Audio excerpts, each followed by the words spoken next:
Hey, how's it going? It's your challenger coach, Adam Moriarty Isles, here to bring you our newest Mobalytics low-elo tier list for patch 9.24b, so let's jump right into it.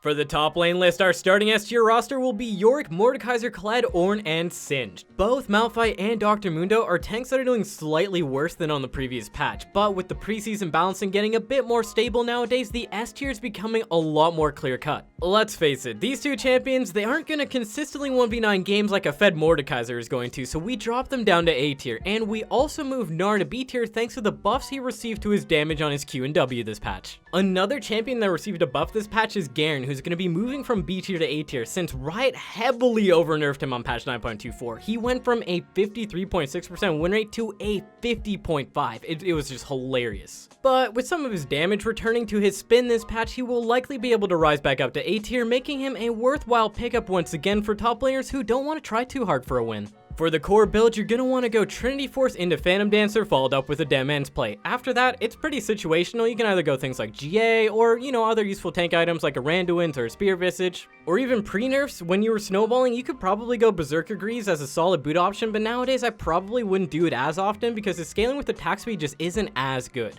For his runes, you're going to want to stick with Conqueror and Resolve Secondary for that Bone Plating and Demolish so you can focus on winning lane as hard as possible. You're going to want to pick up Garen if you're looking to make a push to gold or plat, but for some reason don't want to play Mordekaiser since he's just straight up better than almost every other top laner at the moment. But, I guess Mordekaiser gets banned a lot, so I guess Garen's a good solid backup pick. I mean, he is easy to play and he is a juggernaut that focuses purely on winning lane, so if that's your playstyle, just go for it.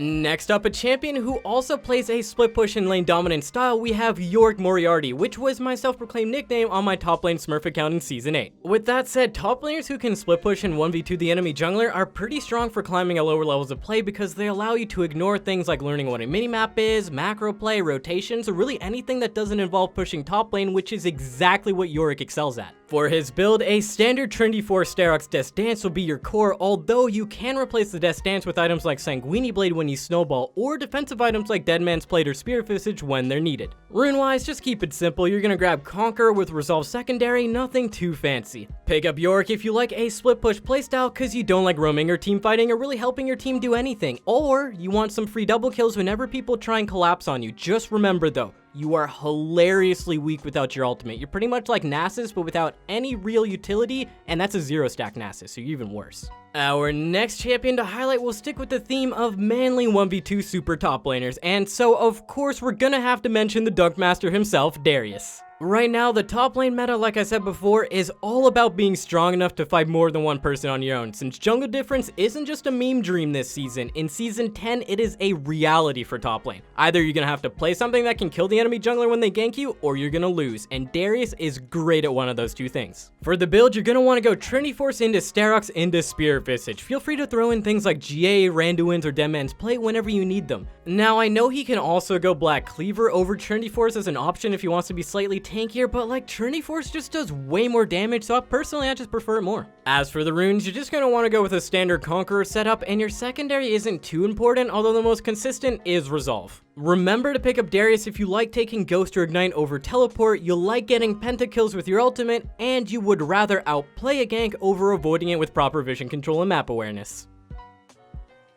In the jungle, our S tier roster for the low elo list will be Master Yi, Echo, Shaco, and Warwick. You'll notice that just like in the top lane section, we moved down a bunch of the S tier junglers as the current 4 I listed are just hilariously strong at lower levels of play. They are capable of winning games on their own, even if their teammates try their hardest to avoid that outcome. This just means that champions like Volibear and Nocturne, who are incredibly bad in the late game, or even Zac, who is too team reliant, aren't gonna cut it compared to a champion like Master Isis. That guy's just running around instantly killing people when he's fed. He's pretending to be in one of those Star Wars games where you're just slicing up a million stormtroopers, except my bad. It was a bit unfair to the stormtroopers. I'm pretty sure they have got better skill shot accuracy when compared to some of the jungle players on my team, like one of my good friends Flares, who just so happens to be a fan of the new Grace buffs, which is why we moved him from B tier to A tier, as he was on the cusp of reaching it, and the lower CD on his primary mobility spell will help him clutch out a lot of the early game skirmishes. Now, with playing Graves jungle, there are a bunch of different build setups for him. One where he's going fleet into crit, but over in Korea and China, the most common one is actually a lethality setup. For the core build, you're gonna want to go skirmishers with warrior enchant into Umbral Glaive and Ghostblade, throwing in things like Edge of Night, Duskblade, Maw, Mercurial, or even LW items when you need them. Rune-wise, you're gonna want to go Electrocute for maximum burst potential with Precision Secondary to give you the attack speed you need to scale a bit, and Triumph so you can clutch out skirmishes. Pick up Graves jungle if you enjoy a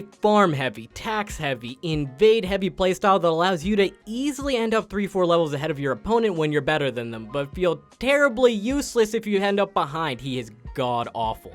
Another champion who is on the more aggressive side is Spider Queen Elise, who is one of my favorite jungle pickups at the moment because she is both good in low elo and extremely good in high elo, so she is an amazing investment if you need an AP jungler and for some reason don't want to pick up Echo. For her build, you're gonna want to go Blue Smite Runic Echoes into Oblivion Orb Zhonya's as your core. After that, pick up a Leandries, finish Morello's, grab a Void Staff, or if you're snowballing, you can even pick up a Medjais. It's actually amazing on her. She loves the movement speed and AP it gives. For her runes, go Electrocute with Sorcery Secondary, as Water Walking is key for her early game dominance, as not many champions can match her in the river, besides, you know, Olaf, who is her natural counter, and you should likely consider going Red Smite versus him, just so maybe you don't die every single time he sees you. Pick up Elise if you like a jungler that is all about that level 3 power spike. She's got the ganking, the tower diving, and one-shotting people from brushes. Just a fair warning though, her late game isn't that strong, but you know, who am I kidding? It's season 10, it never gets to that point. Our next jungler is going to be for those of you who enjoy farming a bit more, being tanky, overall just winning the game for free if your lanes happen to somehow win on their own, but is still able to carry with his insane clear speed and neutral objective speed. That's right, it's DR Mundo. For the build, go Cinderhulk Red Smite into Warmog Spear Visage. You can also build armor items like Deadman's Plate, Randuin's, or even a Thornmail whenever you need it, with Stone Plate being your ultimate teamfighting item. Runes are just going to want to take Fleet Footwork in the jungle with Inspiration Secondary for a bunch of extra movement speed from free boots and approach velocity. Remember to pick up Dr. Mundo if you want a really easy to play tank jungler who can still bring the damage when needed in the early game. Plus, I'm not going to lie, his voice lines are almost as good as Rammus's. Almost. Moving on to the mid lane low elo list, our starting S tier roster will be Diana, Fizz, Mordekaiser, and Kassadin. Similarly to the other list, mid lane will also be moving some champions at a S tier, including long-standing member Malzahar, Swain, and Heimerdinger down to A tier. This is mostly going to be due to the overwhelming strength of the other champions pushing them down, although Heimerdinger specifically is definitely falling down due to the harsh nerfs to his damage output. Nocturne, on the other hand, is going to be moving back into S tier for a bit, as he is still performing extremely well in lower brackets of play with an easy snowball potential, and quite frankly, his laning phase is pretty autopilot. It's pretty much like playing Talon, but like easier because he's got more sustain. Not to mention, he's got the lethality buffs coming in, which are gonna help him snowball even easier. For the build, many people in the past were rushing Sanguini Blade, but after the nerfs, most pro players who practice Nocturne still are preferring to go Duskblade and then Sanguini Blade, as they feel like the added burst is more important in the early game to secure kills with your last core item. Then, of course, it's gonna be Edge of Night. For his runes, people were still going Lethal Tempo, but Electrocute appears to be doing a lot better with Ultimate Hunter and Inspiration Secondary for Time Work Tonic Biscuits to just help you out in lane. Pick up Nocturne if you really want to beat up on assassins or kill immobile mages like Twisted Fate, and also as an added bonus, he is a nice flex pick in the meta at the moment because he can go top lane and jungle, so he's definitely a bargain deal. Next up, let's talk about Kyle, as she has been doing far better than expected in the meta, and his win rate has been increasing patch after patch. This may be due to the fact that we have many melee-oriented champions in the meta, along with many more tanks, making Kale's DPS extremely valuable. For the build in mid lane at least, you're going to want to stick with Gunblade, Nashor's Tooth, and Rageblade as your core items, and after that, followed up with the Zhonya's and a Deathcap. For her runes, in mid lane, Fleet Footwork is performing the best at the moment with Inspiration Secondary to give her some free boots. Pick up my girl Kale if you want a champion that can kill tanks but also deal with some of the S tier melee picks in lane, but then outscale them in the late game as a DPS teamfight monster. There is one more champion I'd like to highlight on this patch, and that is Space Dragon Aurelion Sol, who might not be that popular, but he is one of the best investments you can make right now as a mid laner, as his time commitment to LP ratio is so good. Sol right now, he's got it all. He's got that roam heavy playstyle to help him win the early game, and then he has his Conqueror or Electrocute setups, but mostly Conqueror, which will allow him to 1v9 during the teamfight phase. So if you can just grind out some gains on him, really get to know the Sol, then you'll be able to climb pretty easily because he is by far one of the strongest mid laners in any bracket of play right now. For the build, he does have a lot of different setups, but a common and consistent choice for his core items are Rod of Ages into Rallies and then a Leandri's. You can even sub out any one of those items for things like Morello, Zhonya's when you need them. For his runes, both his Electrocute and Conqueror setups are pretty equal in terms of strength and popularity, but the higher up you go on the ladder, the more the Conqueror setup starts to stand out a little bit, so I prefer using that one as my recommendation, and then you're just going to want to grab Inspiration Secondary for Time Work Tonic and Biscuits. Pick up Aurelion Sol if you like having a champion that last hits for you, and you enjoy making the enemy bot lane sad from spam roaming and killing them over and over again. And as a Twisted Fate player, we do pretty much the same thing, so I can confirm it's really fun. Now for the bot lane S tier roster, we have Jinx, Jhin, Ashe, Caitlyn, and Yasuo. Like in the other lanes, Heimerdinger moves down a tier due to his nerfs, but he is still going to be okay in the bot lane as one of his biggest strengths is just the lane priority his turret gives regardless of how good his support is. We do have a new addition to A tier this patch, and it is aptly going to be Aphelios. I think by now most people have experienced how strong this champion can be since his release with his absurd amounts of damage and utility, and that whole thing where his R is getting pentakills, I mean that's pretty good.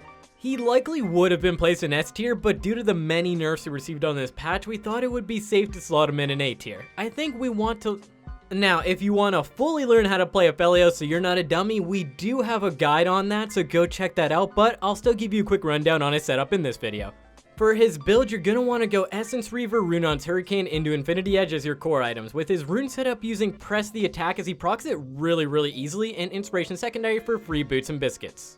Okay, so this is normally the part where I tell you why you should pick him up, but his ban rate's kind of 60%, so good luck with that. Another champion with an absurd ban rate that is fun and overpowered in the bot lane is gonna be Batsuo. Yasuo bot lane is one of the strongest picks in the current meta regardless of your skill level, because not only does he counter the popular marksman lineup who are mostly immobile champions like Jhin, MF, Misfortune, Jinx, or even Aphelios, but he also has amazing synergy with a lot of popular supports. Some of these supports include things like Jhin and Nami, he's good with Leona, he's damn good with Nautilus or Zyra, and even one of his favorite lane partners, Braum, is coming back into the meta. Just imagine trying to play Misfortune into Yasuo Braum with double shields blocking everything you do. It's actually impossible. For his build, you're just going to want to do a standard PD, i.e. GA seems to be the go-to among pros, with a Conqueror Domination secondary rune setup to help him sustain during the laning phase. One other thing that I would like to note is that you should be taking Exhaust as your summoner spell along with Flash, and let your support take Ignite, giving you the best chance to get kills during the laning phase while also letting you win duels later on in the game without hitting a single Q.